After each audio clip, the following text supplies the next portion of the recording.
kata Firaun ada jasa, dia lah. Anwar tu kata Firaun ada jasa, dia lah. Pasal diri dia. Dia letak diri dia Firaun. Ni, ini pengikut Firaun. Sama spesies lah. Kelompok ni, dia percaya kekuatan, dia percaya dengan benda ni semua. Kita tak, kita orang beriman, kita tak percaya mendatang ni semua ni. Jadi Salim, kau cerita apa? Kau buatlah apa kau nak buat, Salim. Kan? Kita tengok siapa yang terbalik. Dengar lagi. Cukuplah kamu menipu pada Put. Tun, kamu mau...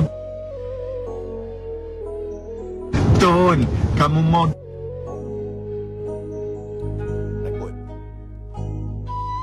Tun, kamu mau duit tu, Dik.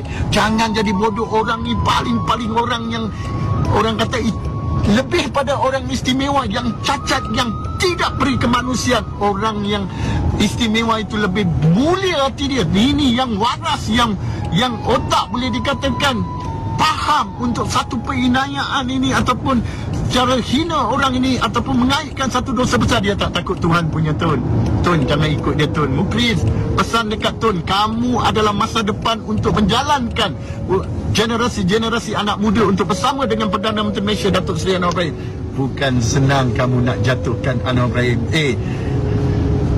Papa Bomo, babi hutan ataupun beruk hutan, kamu tidak boleh menjatuhkan Anwar Ibrahim yang menjaga keselamatan negara.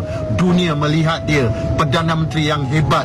Kamu bercakap dia ni seolah-olah tidak ada kemajuan dalam negara. Duit ringgit, dolar takut kepada ringgit, sehinggalah Donald Trump sanggup menerima satu telefon yang menyatakan daripada PMO kerajaan Malaysia Datuk Seri Anwar Ibrahim, pejabat dia menerima Donald Trump nak datang. Yang kamu kata apa? Donald Trump tidak datang. Donald Trump tidak datang. Donald Trump tidak datang. Yang kamu kata Datuk Seri terbang ke mana negara, dia pergi Sabah ke mana, kau semua reka untuk rakyat marah. Padahal kau fitnah semua benda-benda.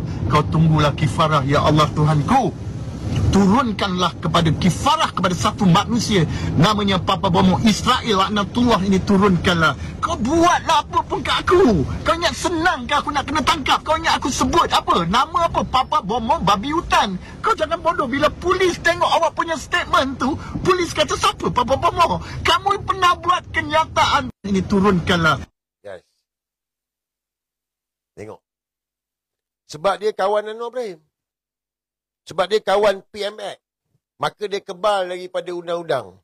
Kau dengar dia kata apa? Kau buatlah apa pun kat aku. Kau ingat senang ke aku nak kena tangkap? Kau ingat aku sebut apa? Nama apa? Papa Bomo babi hutan. Kau jangan bodoh. Bila polis tengok awak punya statement tu, polis kata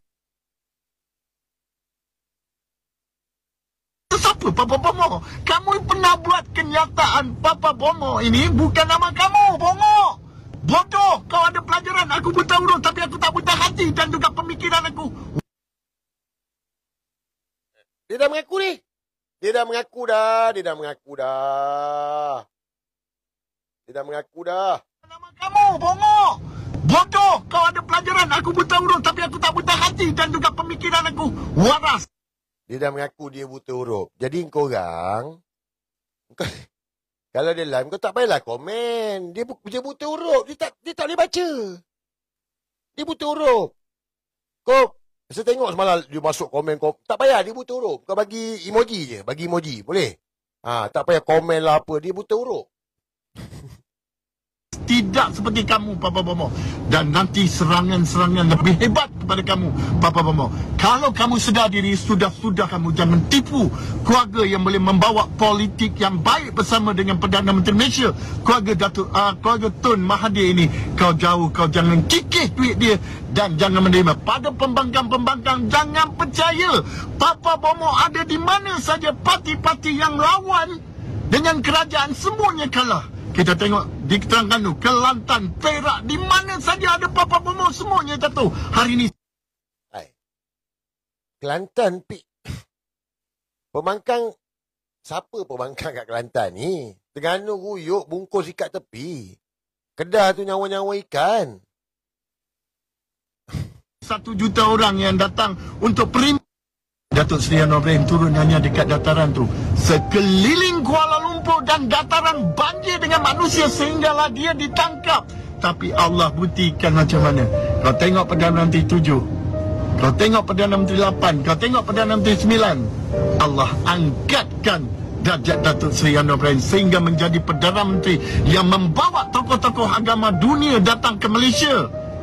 Kau bayangkan ekonomi terbaik, rakyat mendapat imbuhan, rakyat boleh keluar makan minum di restoran-restoran, sama ada di tepi jalan ataupun di mana saja, hotel-hotel, restoran-restoran dan shopping komplek boleh membeli belah. Rakyat mampu, tapi kamu cuba menghantukan. Tun, saya merayu kepada Tun, ingat kes